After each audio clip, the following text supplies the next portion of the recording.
With many different issues, I started with South America Division, and after my military service, I came back to the ministry with the West Africa Division, and then cultural cooperation. And after my study in the United States for 2 years, I came back to United Nations Division. Voila!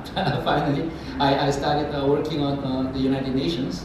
And then after my 3 years in Washington and 2 years in Cote d'Ivoire, I came back to the headquarters, and I dealt with the Southeast Asia Division. And I prepared for the first ever ASEAN Plus 3 summit meeting, which President Kim Young-sam refused to partake. So it was Prime Minister Kogon, and I worked the hell out of me because there was no support from Cheongwade, and it all fell on me. So that was my experience with the Southeast Asia Division. And later on, of course, I dealt with the American Affairs Division.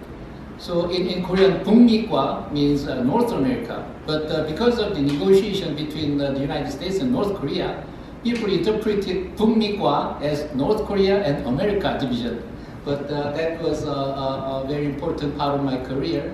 And later on, I also dealt with protocol issues. Somehow, because of the supply and demand of posts, before I took on the post of Director of American Affairs Division, I worked for the Protocol Division, which was also a very good experience because I returned to the work of Protocol again and again. Because later on, after I spent 5 years as a Special Assistant to the Secretary General Ban Ki-moon, I moved to the Protocol Office of the United Nations. So I took care of many conferences and events for the UN. And when I came back to the Foreign Ministry, I was going to take some deputy minister level in Korean 차관보. But the only thing available for me was 의전장, deputy minister for protocol. Why protocol? But I enjoyed that job, and then later on, that also led me to work for the president as a protocol secretary. So that was my work at the headquarters, and then I belatedly, because I mostly Korean diplomats go out as ambassador after, which was published as a book in 1957 with the title "A World Restored." I said that they wanted to restore the order, old order. It was about how these two giants, Castlereagh and Metternich, shaped the debate among the nations and cooperated with each other from different motives to maintain peace in Europe. It's a very interesting read. Let me tell you a story, my personal story about Dr. Kissinger. What was I doing there? I was chief of protocol in the middle of a presidential visit to the United States. And the president wanted to see Dr. Kissinger and wanted to have his opinion or advice about the Prime Minister. But my role was to receive him and escort him to the Korean president. But the president was not ready yet. So I took that time to show off what little knowledge I had about Dr. Kissinger. Kissinger wrote many books. In 1994, he wrote a book titled Diplomacy. Diplomacy, such a wide subject. It was a very interesting book, which I read in Cote d'Ivoire. I had so much time in the office, I read it through and through. But later on, one of my friends said, "Oh, Diplomacy is such a masterpiece. It describes Dr. Kissinger's realism." Realism? No, it's not a book about realism. It talks about ideals. Why does it talk about ideals? 1994 was 3 years after the Cold War was over. So he wanted to re-portray himself. But this time, the difference was the United States. In Congress of Europe, they didn't have United States. United States was just a new country, barely independent in early 19th century. But in 1919, United States was almost the strongest country. Actually, the strongest country because the damage on Britain.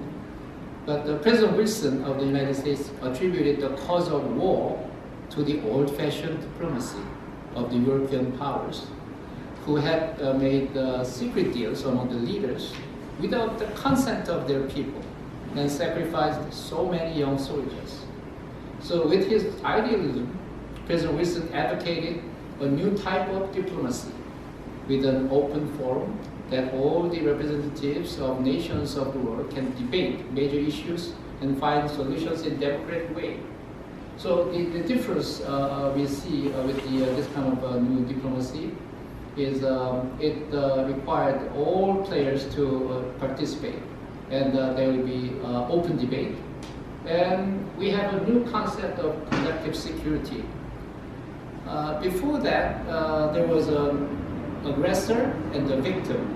The war or conflict was just between them, and others were or lookers on. They were just watching who's winning. But now collective security is everybody has a stake in keeping this security and peace. So if there's anybody who breaches this peace, it's the enemy of everybody else. So this is the concept of collective security. And they also needed a permanent body that can prepare and coordinate all these meetings and debates. So they needed some bureaucracy, but impartial one. So we needed an international organization. So they created the League of Nations in Geneva, Switzerland. That was a part of the Treaty of Versailles, but it was the first attempt for the international community to try this new kind of diplomacy to prevent war and to safeguard the world from this kind of violence and conflict. But because it was first time, there were many loopholes that they didn't realize. Like they didn't have effective enforcement mechanism about the violations.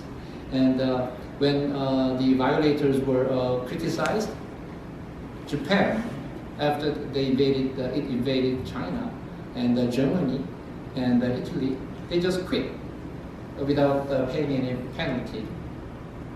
And the decision-making mechanism was also on the basis of unanimity, meaning everybody should agree. If there's one disagreement, they cannot make the decision, which was very ineffective. But the biggest loophole was the League of Nations was the brainchild of American president, but the U.S. Senate rejected the Treaty of Versailles, and they didn't sign it. So the United States stayed out of the league. So even though it was the invention of the United States, they operated without the United States. So from the beginning, the league had a lot of limits. So after that, we remember the aggression by Hitler and the Second World War.